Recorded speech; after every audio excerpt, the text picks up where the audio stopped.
Nancy, we've got some news stories because that's how we always start out. Let's talk autism with Shannon and Nancy. Right. Some of them are less than fun. We're just going to say that. One of them particularly. But this first one is actually very hopeful. It's out of Forbes. And it says how one company is redefining hiring and working with people with autism. And it's basically about Dell Technologies and their very innovative program to help solve the problem of unemployment for those on the autism spectrum. Shannon, it's still a really big problem.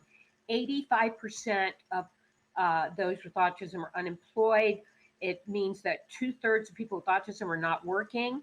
And the pandemic rate has twice the amount of unemployment with people on the spectrum as it does for regular people. So this obviously results in all kinds of problems, higher social isolation. I don't know about you, but I know some parents whose kids have been laid off from their jobs because of the pandemic, because they're no longer able to go to work. Absolutely.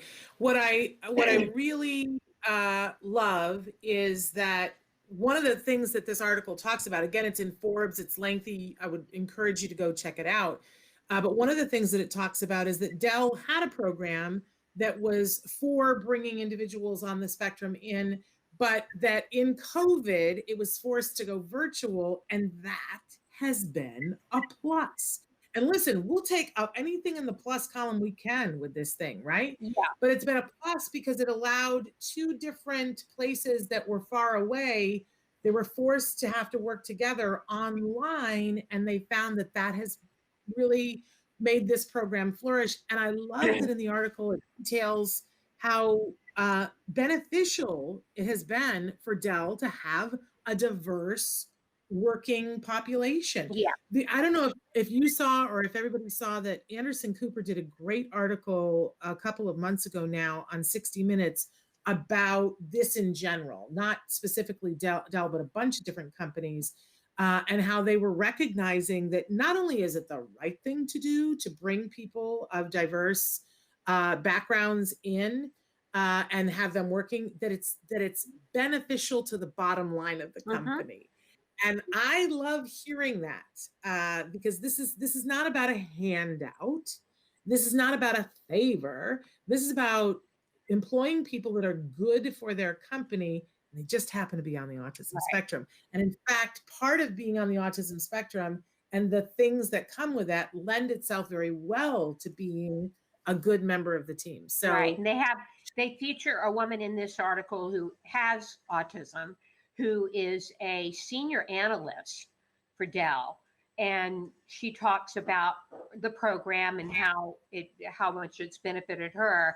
And as you said, they have examples of ways that those who have autism that are on the spectrum have benefited the company by doing some really innovative things. So like you said, everybody wins in this situation. Yeah.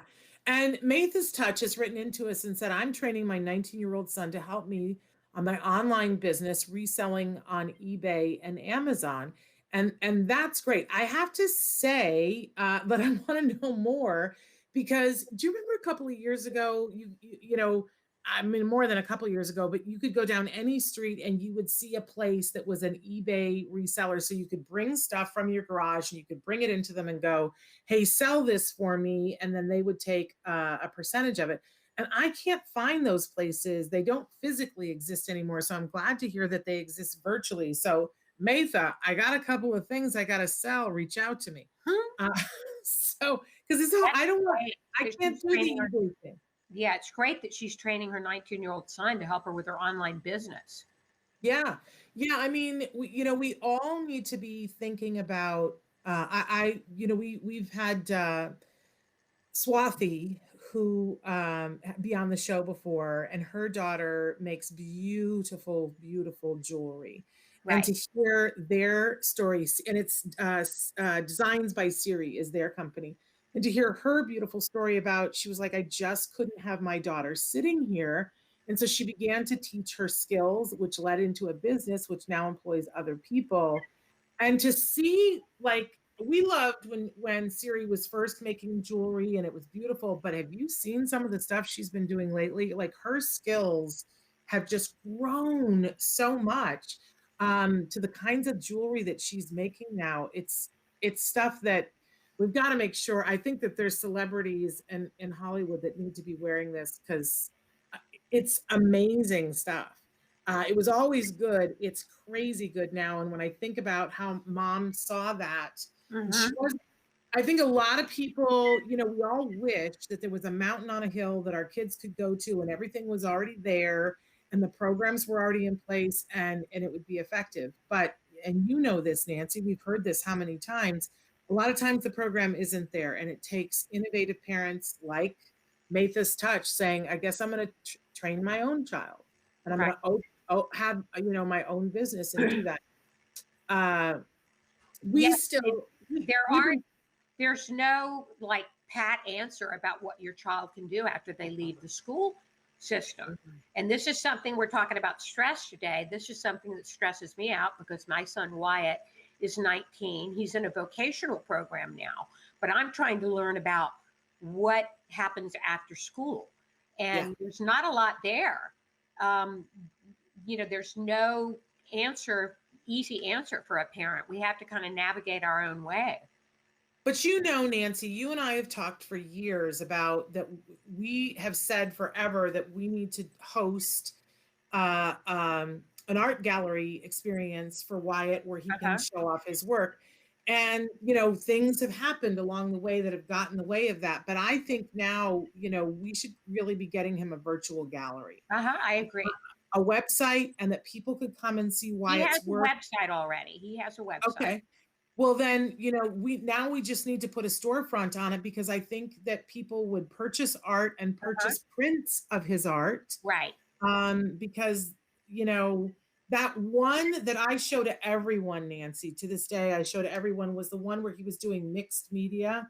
And it's the coolest. I would buy a print of that and I would have that hang framed in my office. Oh, wow, Shannon. Thank you. I absolutely would. I have other when, the next time I'm ever in my office, but I have some of his artwork that he has gifted to me before. But that one print sings to me. It just Right. and I know that there would be other people. I'll tell you what I would love is note cards with his artwork on Uh-huh. it. When I have to dash off a note to somebody, Right. the Art of Autism used to put those out every year and I loved them. And I don't know if they still do, but there was artwork by individuals on the autism spectrum. I don't want to send something that's generic Right. when I'm sending a card to somebody. So all right, we have work to do over Okay. this We have work holiday to do. break. You're going to help me. I am going to help you. I get excited about that. Because what I'm just going to say this. I have had this vision for years that I don't know whether it was a dream I had or what, but it was like a picture fully formed in my head of Wyatt and Nancy, and Wyatt was an adult and he was probably 13, 14 at the time, and that they were at a showing for Wyatt's work. And in the dream, or whatever the vision or whatever it was, I believed in my head it was Paris, but I don't know whether it was Ah, Paris or not. I'll take So that. I always think, okay, well, that's where we got to get to. And Okay. you were wearing this really cool coat that had this cowl on it, and it Uh-huh. was a very specific thing. So I'm going with that vision, Okay. and we're headed in that. Amanda said she would absolutely buy prints. She bought See, one from Rainbow Mosho. yes, who we've had on the show. So Uh-huh. it's all out to supper. I don't know what that means, but Rainbow Moshe. Support. I think she's saying it's all about support. Oh, it's all about Yeah. it's all out Thank you, supper. Amanda. We appreciate your support. It is all about the support. So thank you so much for that. That's awesome. Hey, thanks for watching Autism Live. To subscribe, click here. And if you'd like to check